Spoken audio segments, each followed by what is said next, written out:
It was a lot last week to read all of the report, and because it just made me feel sad. Like, makes me feel sad for her because, like, I know she struggles and it all makes sense now. But, you know, it's like...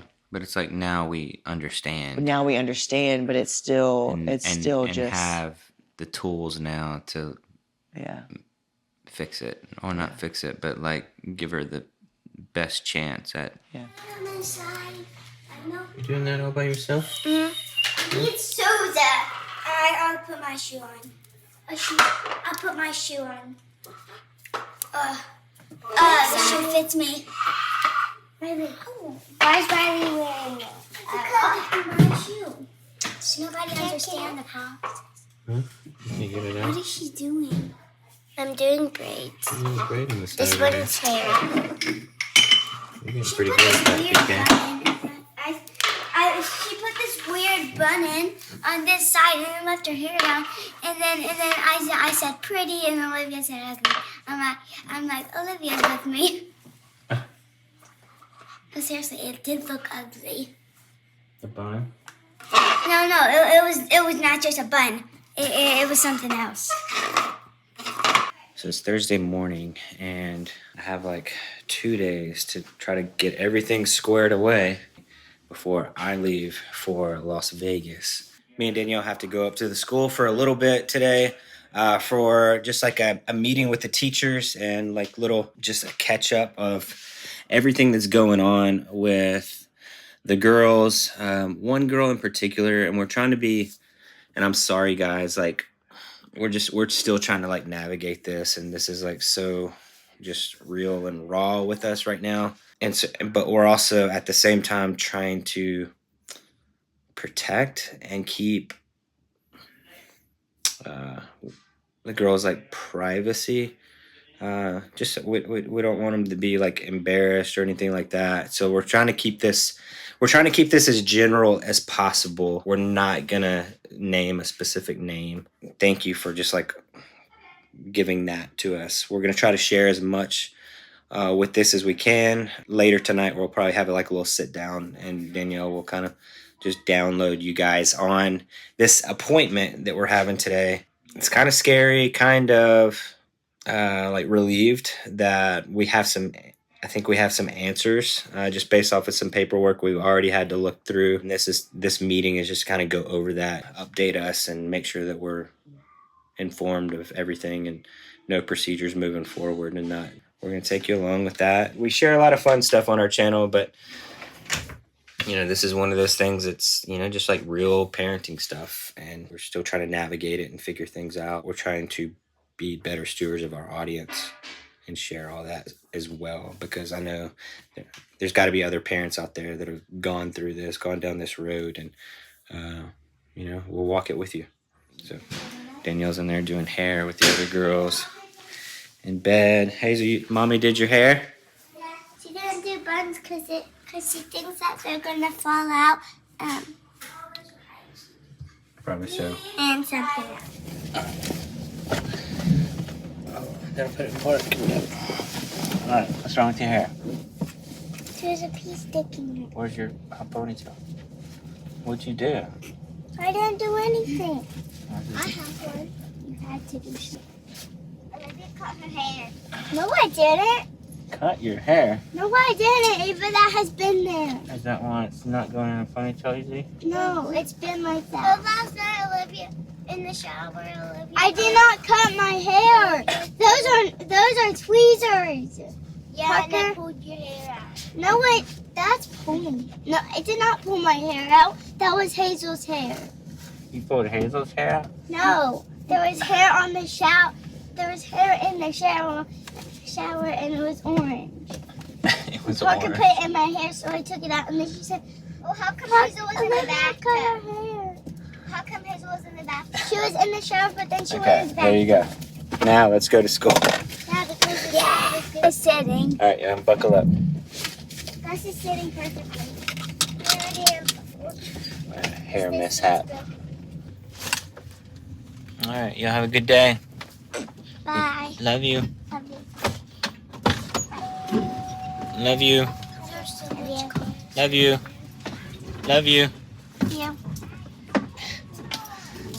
And they're off. All right, so we just got the kids to bed, and then I don't know. We're just talking about the day.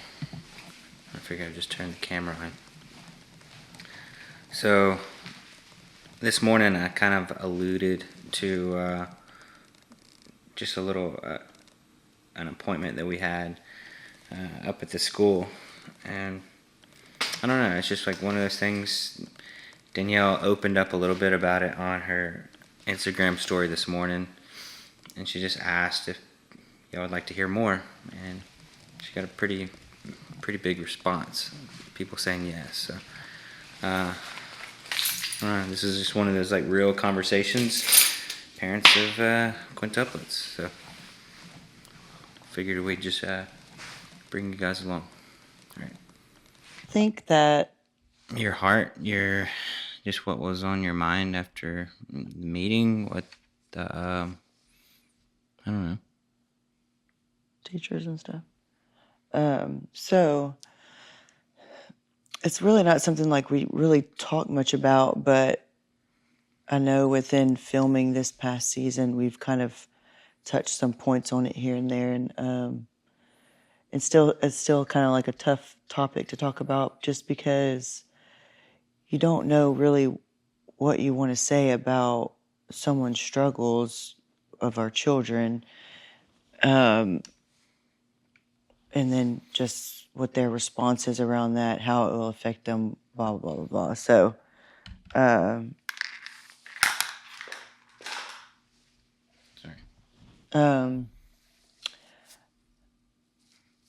So I'm probably not going to like break it down like kid by kid, but just kind of like overall that I think this is like a hard part of like parenting and like the kids, the Quints being in 3rd grade, they have homework, and it's like literally it's so hard for me to manage homework within the 5 of them. Like, I'm not a teacher, I'm a mom, and I can do homework with them, but it's so difficult because they all are on different levels of how they all are on different levels in a sense, and then they all learn so different.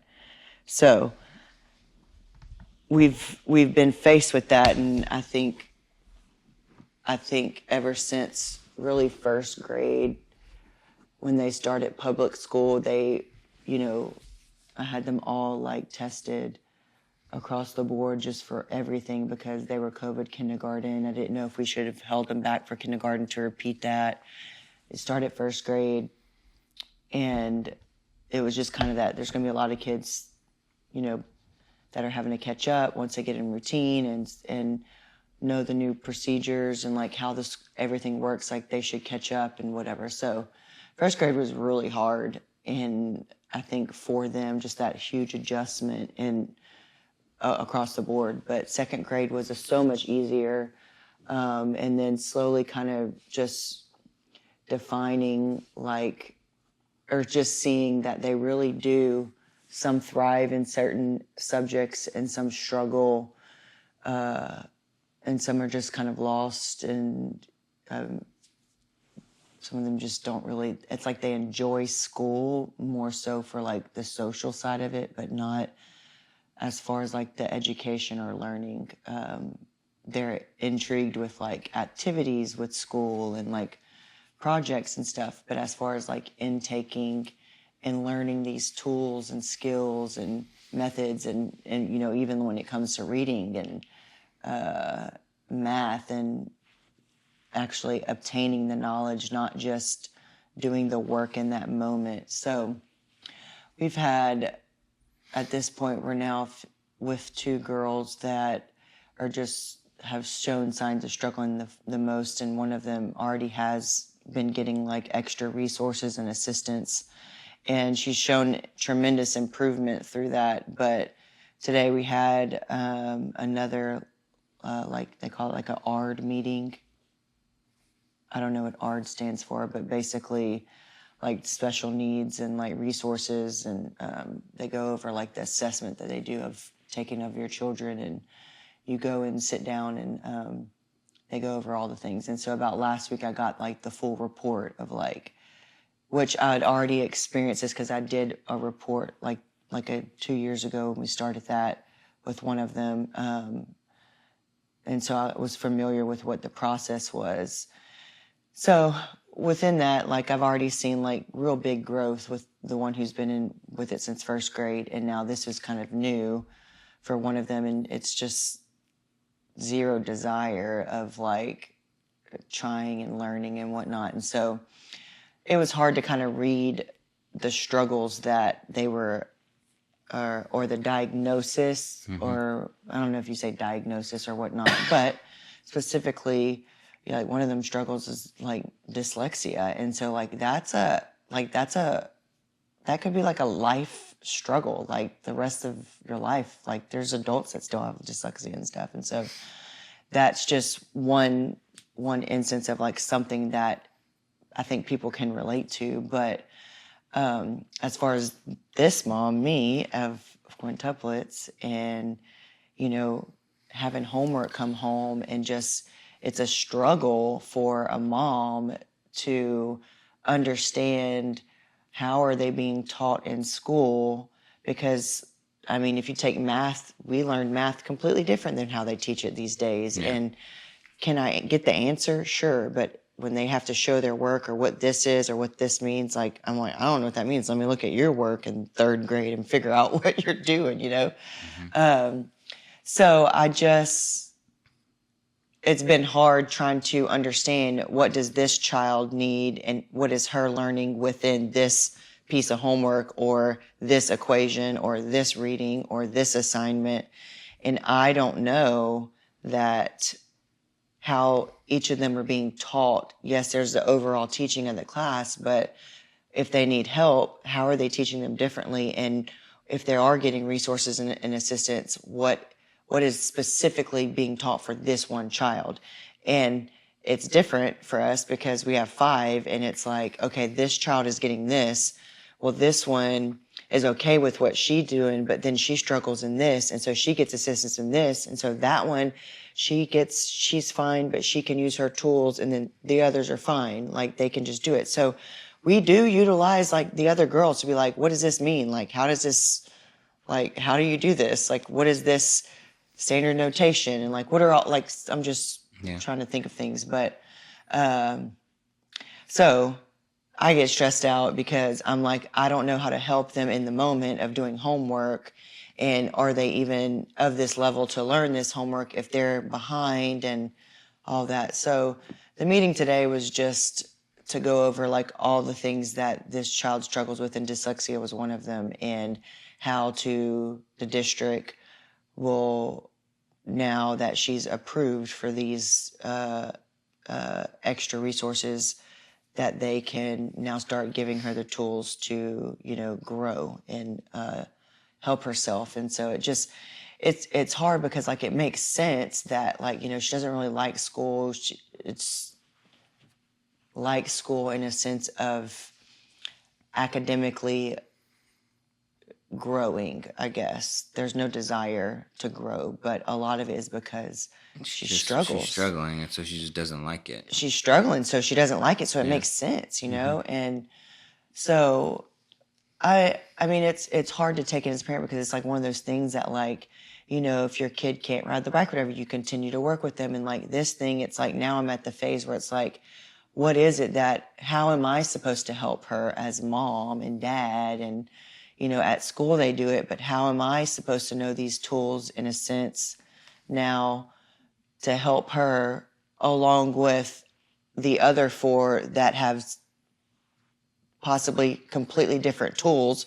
So I'm looking at something and it's like I have 5 girls who all learn 5 different ways. So how am I as mom supposed to help them with their homework? I mean, it's incredibly challenging and it's super, super hard. And so, you know, we also want our kids to thrive, but they go to school for 8 hours a day, and it's like, we don't want them to like not have a life besides school. And as hard as that might sound to some parents, like we like the means of, we want you to be educated. We want you to thrive in all things, but we don't want this to just take over your life, you know?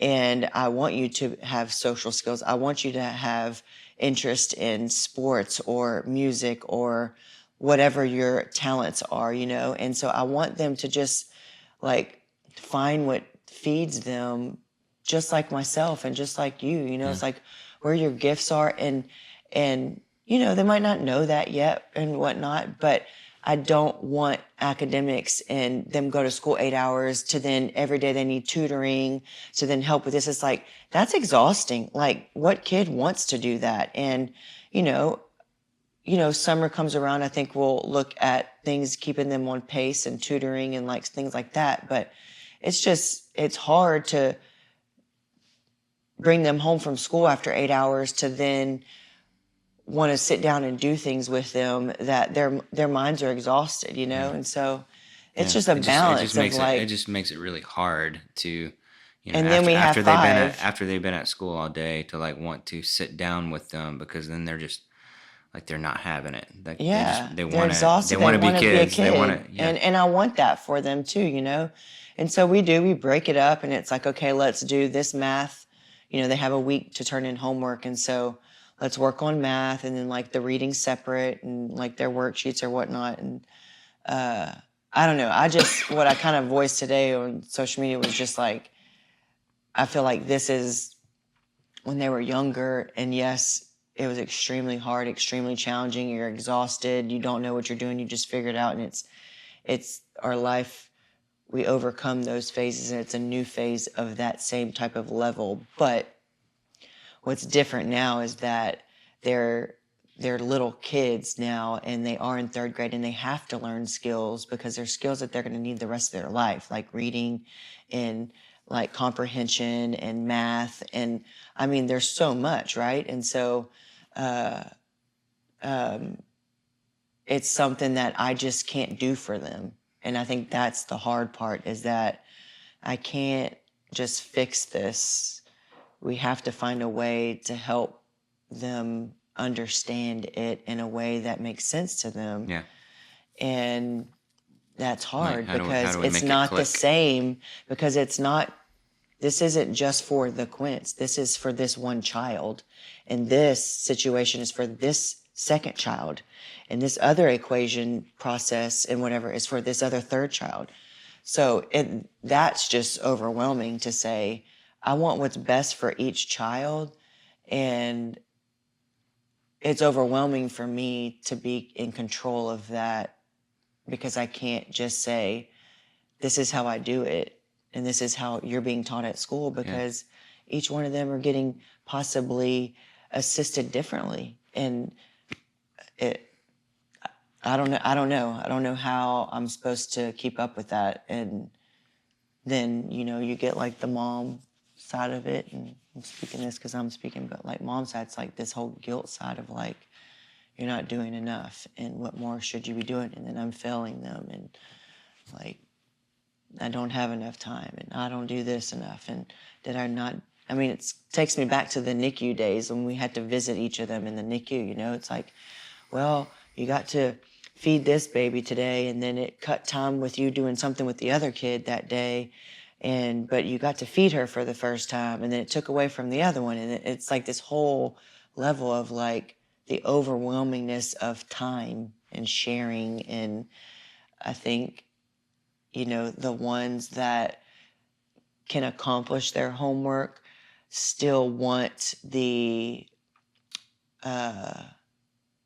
attention that mom gives to the other one who struggles. Mm-hmm. And it needs to be more one-on-one. But some of them see, well, I've did this, mom, look what I've done. And it's like, it's kind of like, I want to, but right now she needs me to do this right now for her. And it's just trying to even balance that emotional side of like, I don't love you less because she needs my help more. Yeah.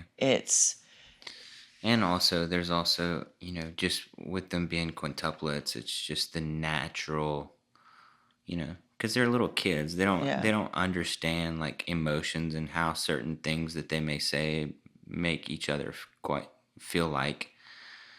But they're little kids that are grow up with each other, and you know there is like a comparison game, between them, and like they do compare each other, and like, oh well, why, I get that, like I understand that, Yeah, like and they why do don't that. you? And that's what's hard in the house because sometimes I'm like, no, we don't want to say that you can do it and she can't. Yeah. Why don't you help her? Let me hear. Why don't you try to help her and let me watch what you teach her? Because sometimes I don't know.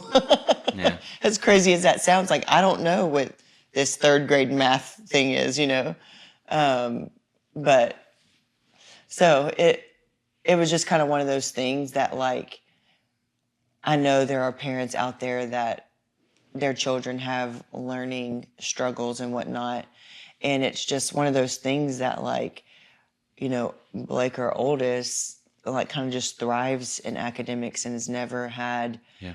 a struggle. And so us learning through Blayke being in school and Yeah, 4 we get years older spoiled.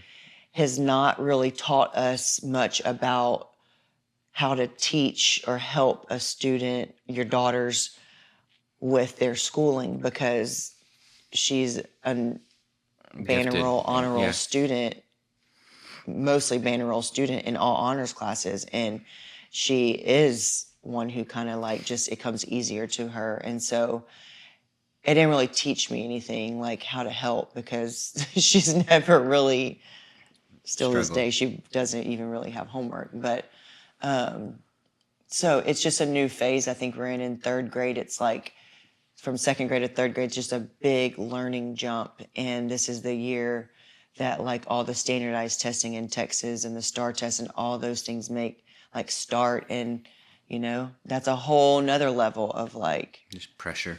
and things. And so I don't know. I mean, I don't personally look at what is, do you have an A? Do you have an A? Do you have an A? Do you have an A? Because it's not about that. It's about where does she sit and are we growing and is there growth? And that's really what, I'm looking at this point. And they don't even have like grades like that, ABC, 90, 80, like they don't really do that in elementary school anyway. But so that was just kind of the gist of that and just trying to figure out like how to help when, I don't know. It's a lot to intake right in the moment. And it was a lot last week to just like read all of like the report and like, because it just made me feel sad. Like makes me feel sad for her because like I know she struggles and it all makes sense now. But, it's like, But it's like now we understand. now we understand, but it's still, and just have the tools now to yeah. fix it, or not fix it, but like give her the best chance at, Yeah. you know. So it is what it is. I mean, it's one of those things that like, even with like talking to the school, I'm like, listen, I'm like, I as a mom need like resources because like there's no book. I mean, you have some twins in the school, but I mean, y'all have never been faced with quintuplets. And I think when I talk to them and all the resource and the what all the different training, whatever, I don't even know what they're all called, but and I just give them my perspective, like it's, I think it's feedback, and I think that, it is important to stay on top of those things. And, as a mom of 5 or a mom of 1, even though we're a big family, we're always busy and we're on the go and sport, like all the things, like, I don't know. I think more than anything, there's a value of knowing your child and I've been honestly, since first grade, I could see that some of them were, they say don't compare your children, but when you have 5 in the same grade, like you see a different level of this. So you can't help but you can't help but see that one can get something and one, there's a difference. You're not necessarily comparing, but you can there's tell a difference. So then these are options of me to talk to the teacher and say like, what does this mean? How is this? Blah, blah, blah. So even last year, I kind of was like, listen, I think that one of them needs more assistance, but she doesn't qualify for any type of like additional, like work with the teacher or, time with resource teachers and stuff. But I pushed more so this year, just saying like, there's got to be something, So like, I think just as hard as it is for a mom of 1, 2, 3, 4, 5, 6, whatever, I think just something you could do well for your child is just knowing your child. And I feel like that's something that we do good at, and where we try to, because we break up like times of like smaller groups and one-on-ones and like, solo dates and stuff. And that just really just kind of shows you you get to see a different, more like intimate side when you're not all together. And, but this is the not quite so fun side of parenting quintuplets. Yeah. But then again, at this point, I don't have... These are the hard things. These are the things that like, that pop up and you're just like, wow, like, okay, how do we parent this? Yeah. And so I do. I have a friend who has quads, and I literally texted her today because I remember meeting with her years ago when her kids were in grade school, like 2nd, 3rd grade. And she specifically talked about this because it's pretty common for extreme preemies, high order multiples, to have some learning disabilities. Yeah. And, by all means, like we have amazing, healthy children, and that is a huge blessing. And, that's a miracle via praises to God. And so, if we're going to struggle with some learning disabilities, like I'm going to do my best to figure out what we're supposed to do about it and how. But it is hard. It's hard. And, I would say that there is a line, I think, that if you don't meet it and you don't fail this